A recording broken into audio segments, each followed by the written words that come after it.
نرجع لموضوع بيراميدز. في بيراميدز استلمت خلاص الخطاب، وتحدد يوم 14/9 ان هي هتلاعب اوكلاند سيتي. وانا شايف ان بيراميدز هتكسب اوكلاند سيتي بعد ما شفنا مستواها في كاس العالم للانديه، بتشيل 10 عادي خالص، مفيش اصلا لعيبه، ما بتعملش اي حاجه، مفيش حارس مرمى اصلا، هو مشغول بس ان هو يعمل ديل حصان في شعره.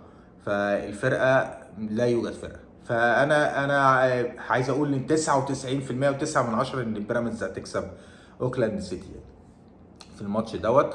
والفائز بين الاثنين دولت يوم 24/9 هيسافر لاهلي جده، هيلاعب اهلي جده في السعوديه اللي هو بطل اسيا.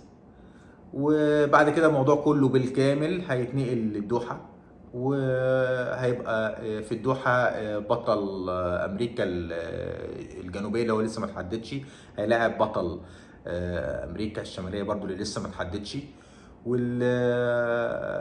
والفايز منهم هيقابل الفايز من بيراميدز واوكلاند. وانا زي ما قلت متوقع ان بيراميدز اللي هتكسب، فكده بيراميدز هتبقى في الدوحه مستنيه اللي هيكسب بين امريكا بطل امريكا الشماليه وامريكا الجنوبيه. والفايز في الماتش اللي قبل النهائي ده هيقابل باريس سان جيرمان بطل اوروبا في الدوحه، وده هيبقى في النهائي بتاع الانتر كونتيننتال.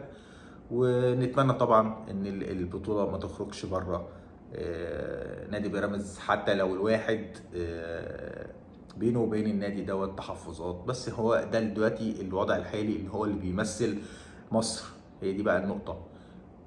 فاحنا بنتكلم في ده، مش بنتكلم بقى الاهلي مش الاهلي، لا كلنا عارفين ان الاهلي وشعبيه الاهلي، وكلنا شفنا جماهير النادي الاهلي في امريكا عامله ازاي. فما بالك بقى في اي في دوله عربيه او في اي بطوله تانية بتتلعب في اي دوله عربيه. فالموضوع بقى محروق وبقينا بنتكلم فيه واتقتل من كتر ما احنا بنتكلم فيه.